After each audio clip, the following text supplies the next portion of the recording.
Welcome back. It is Wednesday and therefore it is Ask Lee Day.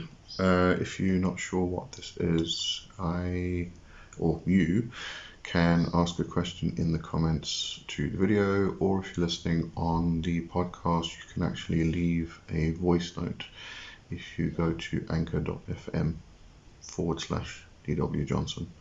It'll redirect you to the new website. So you can ask a question and I'll answer it in this segment. So I have a series of questions from Deborah. So we're going to go through those. I'll see if I can get through all of them today. Otherwise, I'm going to split them between today and next week. All right, so let's do that.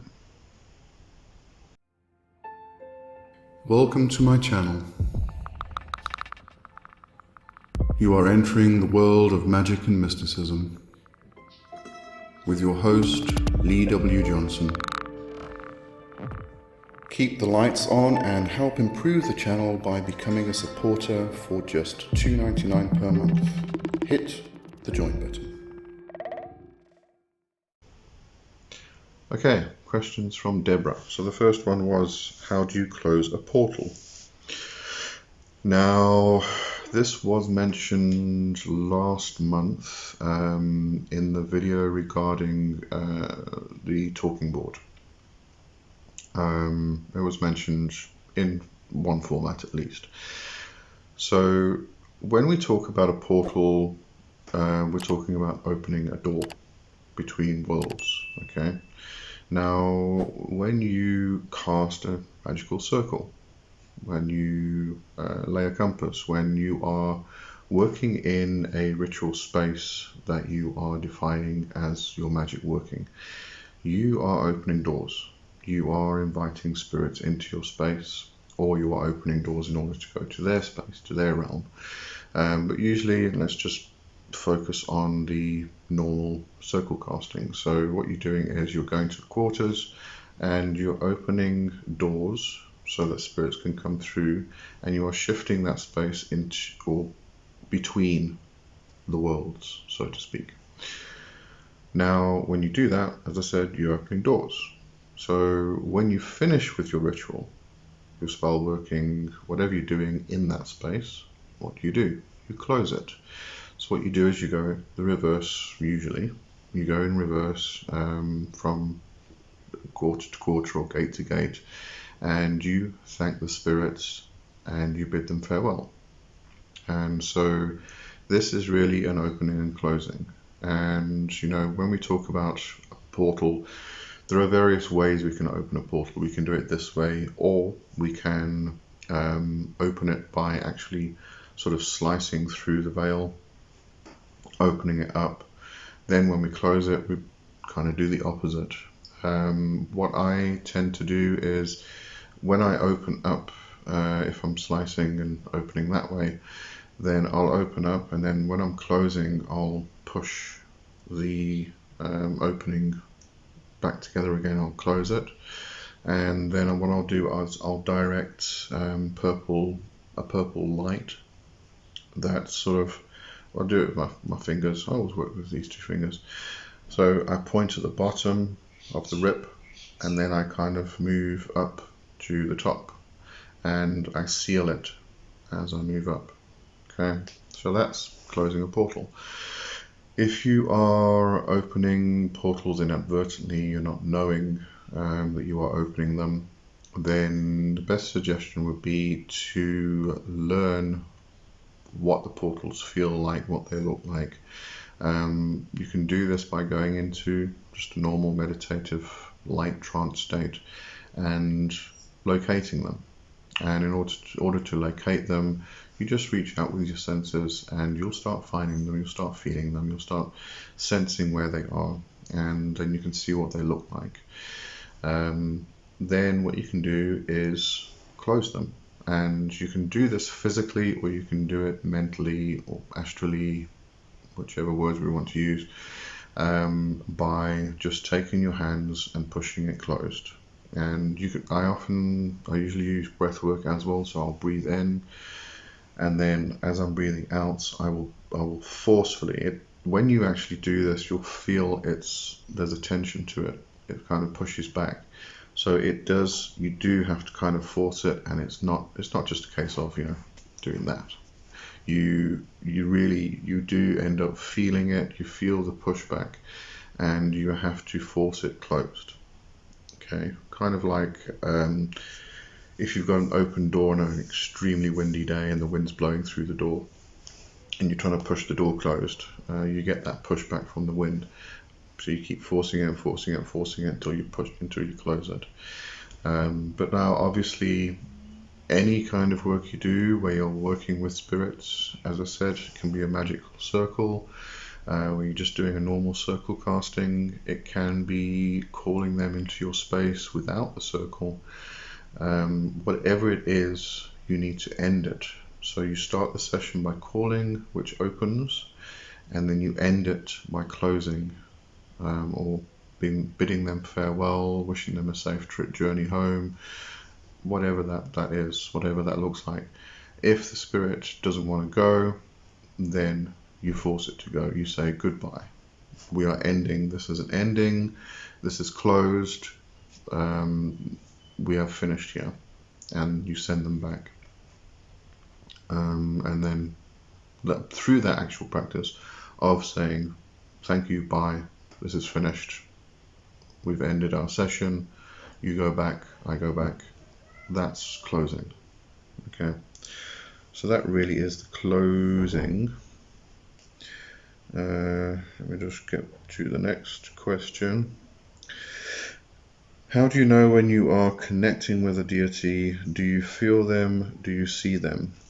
This is going to be different for everybody, like a lot of things in magic, because often you're using your psychic senses, and because of that, everybody's psychic senses are different. They develop differently. They develop at different times.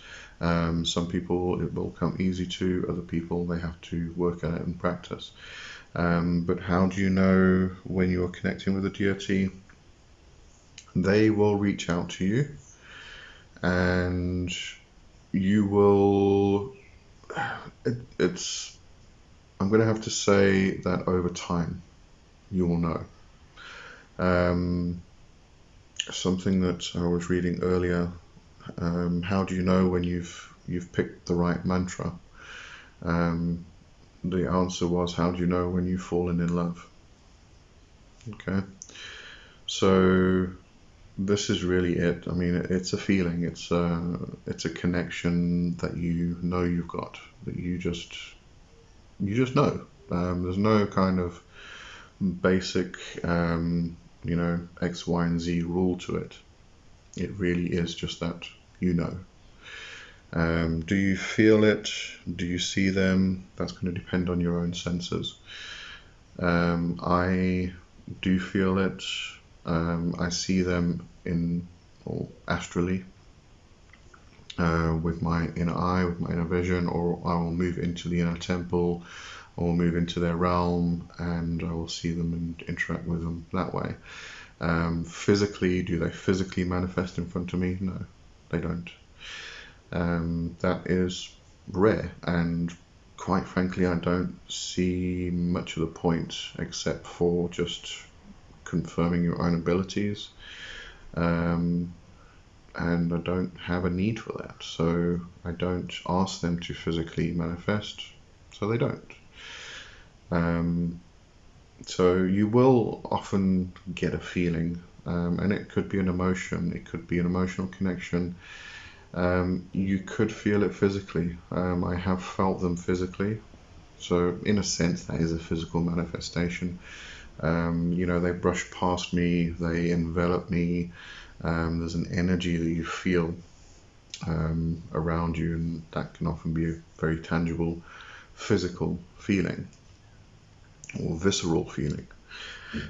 And it's different for it's not just different for everybody, all the people practicing, it's also different for the spirits themselves, for the deities. You may sense a particular emotion, you may sense a particular thought, you may have a particular visceral feeling, and that's going to be different for each deity.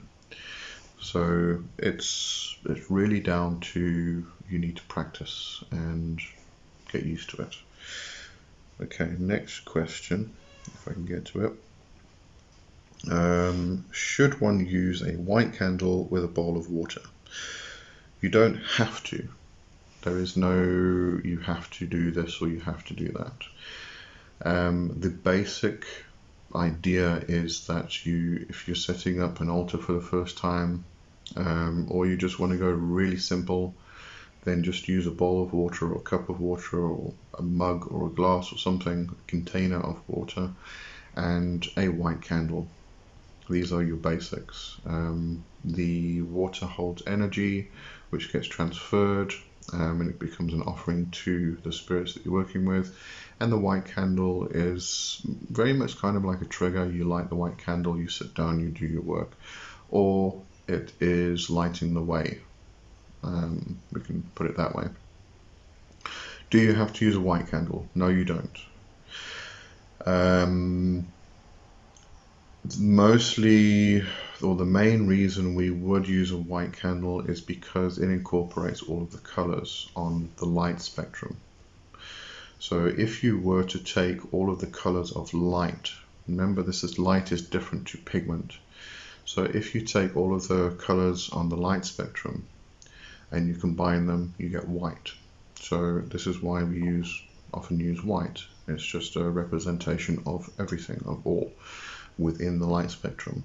If you, however, combine pigments, so if you take all of the different colors of paint, all the primary and secondary colors, and you mix them together, you'll probably end up with a muddy color. But if it's the correct shades and tints of the colors, you should end up with black. And black is also a representation of fertile earth.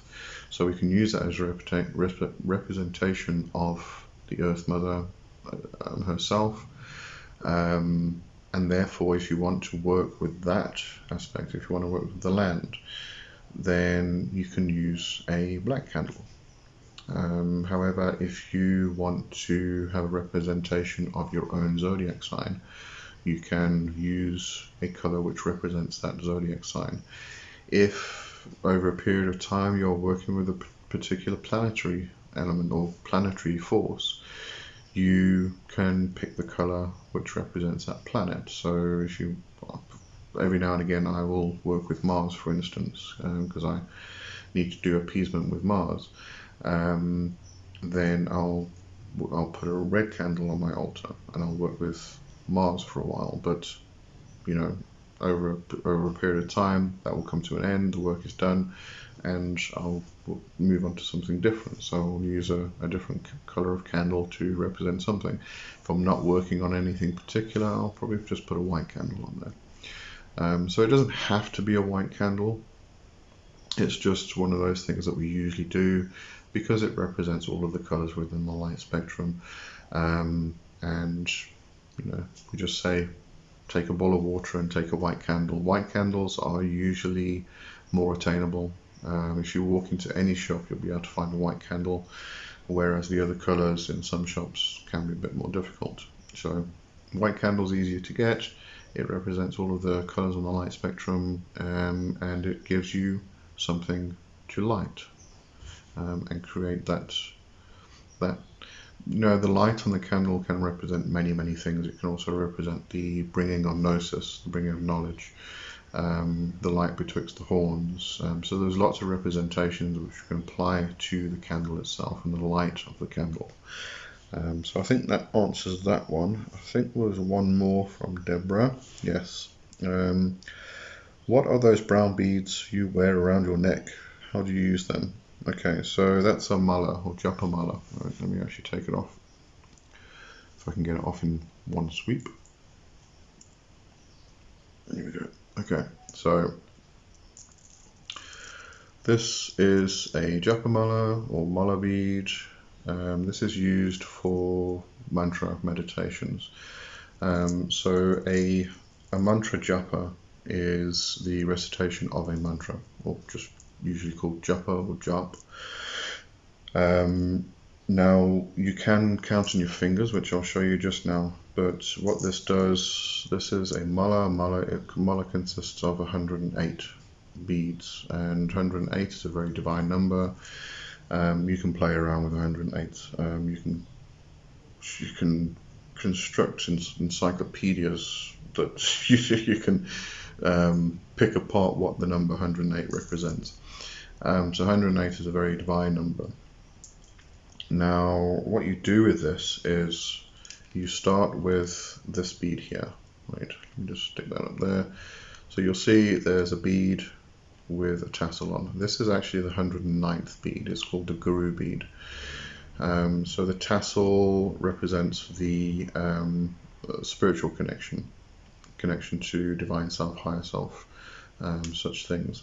It also represents power, personal power, and such things. The colours do represent different things. Can't remember what the orange is now. But this is the Guru bead. So what you do is you start with the 109th bead and you hold it. This is your teacher. This is where you hold your intention. Then, so you've got hold of the Guru bead. Then what you do is you put your middle finger over like that, and you put your, it's getting difficult to see, you put your, let me do it that way, you put your middle finger over like that, and then you hold the first bead after the Guru bead, okay? And then you just say your mantra, you slide it to the next one, say your mantra, slide it to the next one, say your mantra, slide it to the next one, say your mantra, etc, etc, etc, and you go through all of the beads all the way through, and then you get back to the Guru bead and you finish. You hold the Guru bead again, you have set your intention, etc. Okay, so the mantras are usually to one of the gods or goddesses. See what else was there? Though this particular one is a Rudraksh mala bead. So the Rudraksh tree, the Rudraksh itself are the tears of Shiva. So Rudra is another name for Shiva, and Aksha or Aksh means tears. So it translates to tears of Shiva. So there's two stories to this. One is that Shiva spent several years or several thousand years in samadhi, which is a very deep state of meditation where you are in ecstasy and bliss, and he didn't move for that time, and they noticed that he started to cry, so his tears started to come down. And the one story for this is that because he was in such a state of ecstasy and bliss, he was just in this blissful state and he started crying because of that, in pure bliss and happiness. The other one is that after the meditation he opened his eyes and he saw the suffering of humankind and he cried for them. But the tears of Shiva then fell to earth and became the seeds of the seeds of the Rudraksh tree, and each one of these is a seed from the Rudraksh tree. So you do get different malas that have different types of beads, and depending on the deity you're working with, you may want to have a look at actually getting a bead or a mala that represents them. I bought this because I liked it. I didn't actually understand the significance or the total significance at the time, but it kind of started to fit into my own practice. Now, is there anything else I can say about this? Don't think so. You do get different types of mantras you can do, so you can say it loud, you can whisper it, or you can say it internally, mentally. But either way, you know. I did see a mention of something which is quite interesting. You can use, one of the best times to use the mala is if you are actually in front of a fire. The fire or the agna in Hindu practice is a very significant thing. There are entire fire rituals, And what you'll find is when you're in front of the fire, you start going into a trance. And so, just feeding the beads through and counting that way frees up the mind, so you don't have to focus as much. Makes things easier. But other times you might want to, and if you don't have a bead, if you don't have a mala, then what you can do is use your hands. And this was apparently a much older practice, and some consider it to be a lot more powerful because you are connecting with the body itself, so you are internalizing it that way. But what you usually do is you split up your phalanges. Okay, so you start on this one, which is your ring finger, the middle of your ring finger. You go 1, 2, 3, 4, 5, 6, 7, 8, 9, and 10. Okay, so that gives you a 10. So you start there, middle of the ring finger, and you move around that way and end there. Okay, so that gives you a count of 10. Then what you do, if you want to do 108, then you can use both hands. So you would start there. So you go 1, 2, 3, 4, 5, 6, 7, 8, 9, 10, and then you would mark 10 on that hand. Okay, then you would go back here, 1, 2, 3, 4, 5, 6, 7, 8, 9, 10, and then go 20. Okay, and then you would do that all the way around until you get to 100. Then what you can do is you can start here on the base of the little finger, 1, 2, 3, 4, 5, 6, 7, 8, and you've got 8. That's a count of 108. So you can use your hands to do japa.